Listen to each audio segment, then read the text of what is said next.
अस्सलाम वालेकुम। आज जिस मौजू पे मैं बात करने लगा हूँ, ये बात भी हमारे मुआशरे में एक बहुत बड़ा अलमिया है और बड़ी एक अफसोसनाक सूरत हाल है। हमारे यहाँ अक्सर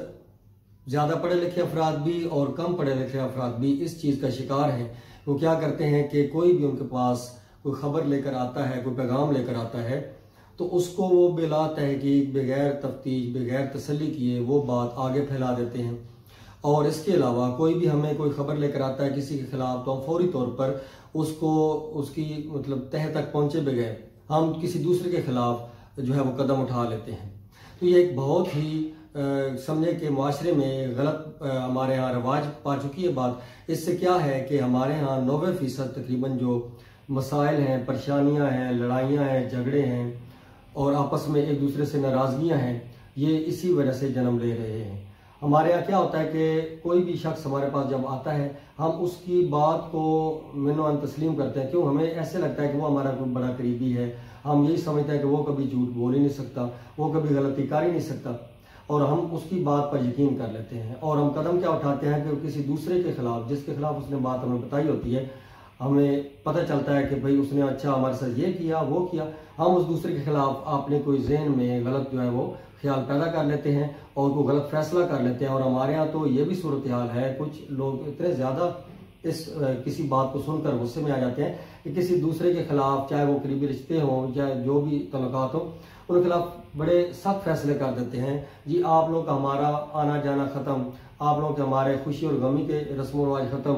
आपसे कभी हम आज के बाद बुलाएंगे नहीं, आपको मिलेंगे नहीं। तो ये क्या बात है? बड़े अफसोस की बात है कि हम लोग इतनी सेंस नहीं है, शऊर नहीं है कि हम लोग पहले क्या करें, कोई भी हमारे पास जो खबर लेकर आया है उसकी पहले हम तसल्ली करें, तस्दीक करें, कि ये ना हो कि उस शख्स ने ये कोई बात हमें झूठी बता दी हो और उसका अपना कोई ज़ाती मकसद हो। वो हो सकता है कि हमें नुकसान पहुंचाना चाहता हो सकता है कि जिसके खिलाफ उसने बात की है, जिसके खिलाफ हमें भड़का रहा है, उसके खिलाफ उसी कोई अपनी ज़ाती दुश्मनी हो, कोई नाराज़गी हो, तो वो उस गुस्से को निकालना चाह रहा हो और हमें इस्तेमाल कर रहा हो। तो ये बहुत ही गलत बात है। हम इस चीज़ का ज़रा बराबर लिहाज नहीं रखते और हमारे यहाँ बहुत ज़्यादा फसादात और आपस में इंतशार, नाराज़गियाँ और आपस में दूरियाँ, इसकी सबसे बड़ी वजह यही है। आप लोग इस पर जब गौर करेंगे तो आपको इस चीज़ का खुद तस्लीम करेंगे, आपको पता चलेगा कि वाकई इसकी इतनी ज़्यादा हमारे यहाँ ये जो सूरत हाल है ये गंभीर है। इसके अलावा क्या होता है हमारे यहाँ कि हम लोग ये नहीं ख्याल करते कि जो शख्स हमें खबर लेकर हमारे पास पैगाम लेकर आया, हम उसको इसलिए मान लेते हैं कि अक्सर औकात हमारे को करीबी होता है, बहुत ज़्यादा क्लोज रिश्ता होता है, हमें होता है कि ये तो झूठ बोल ही नहीं सकता, इसने तो हमारे साथ कौन सा ऐसा झूठ बोलना है या धोखा करना है। हमें उस पर बहुत ज़्यादा ट्रस्ट होता है, तसल्ली होती है। हालांकि आप ये सोचें कि हम इंसान हैं, इंसान कभी भी फरिश्ता नहीं हो सकता, इंसान कोई बड़ा नबी नहीं हो सकता, इंसान के अंदर भी गलती है, इंसान गलती कर सकता है, उससे झूठ बोला जा सकता है, उससे कोई और गलतफहमी उसको हो सकती है। तो हमें चाहिए क्या कि जितना भी करीबी कोई रिश्ता हो जो हम तक खबर लेकर आया है या जितना भी हमारा कुछ जानने वाला हो, हम पहले उसकी क्या करें, तस्दीक करें उसको। बेशक हम ये ना माने कि लो जी उसने जो कहा वो सच है।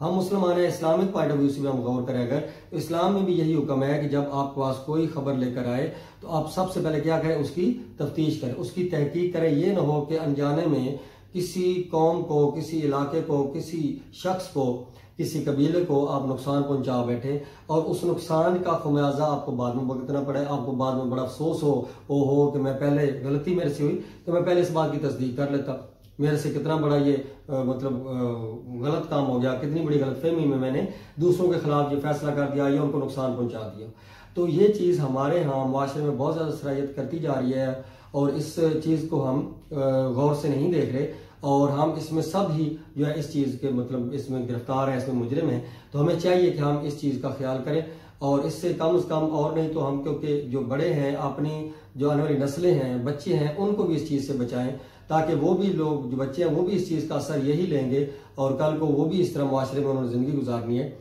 तो वो भी इस तरह के गलत फैसले करेंगे और दूसरे लोगों के खिलाफ इस तरह की गलत फहमियाँ पैदा करेंगे अपने दिल में। इस तरह आपस में बिगाड़ पैदा होंगे, इंतशार, बदनज़मी, नाराज़गी, गुस्से, लड़ाइयाँ, झगड़े, और ये सूरत हाल बहुत ज़्यादा एक अलमनाक है। तो ये एक मेरे से आपसे मुख्तसर सा मैसेज था, एक पैगाम था। तो आप लोगों से रिक्वेस्ट है कि आप लोग इस चीज़ का ख्याल करें और इसमें आप ज़रूर आप इसकी तस्दीक करें कि कोई भी आपका पैगाम है, किसी के खिलाफ है, कोई बात है, तो पहले आप उसकी तसल्ली कर लें कि क्या भाई वो शख्स जो हमें पैगाम लेकर आया, बेशक वो हमारा करीबी भाई हो, बहन हो, बाप हो, कोई भी हो, तो हम उसको देखें कि इंसान है, कोई गलती कर सकता है। इंसान है, अल्लाह ताला ने हमें अशरफ मखलूक बनाया है, तो हमारा मकाम भी जो है वो यही है कि हमें आला काम और अच्छे काम करने चाहिए, अच्छे अखलाक का मुजाहरा करना चाहिए, ना कि हम ऐसी गिरे हुए अखलाक का मुजाहरा करें जिसकी वजह से हम भी अपने इंसानियत के अंदर दर्जे से गिरे और दूसरे लोगों के खिलाफ जो है वो मतलब ज़हन में गलत तज़ादात पैदा करें। तो इसलिए मेरे इस इल्तिजा को जहन में रखें और इस पर अमल करें, तो इंशाल्लाह इसका बहुत ज़्यादा फ़ायदा होगा और ये हमारे आपस में नफरतें, फसादात, मसाइल जो बहुत ज़्यादा हल हो सकते हैं। अल्लाह हाफिज़।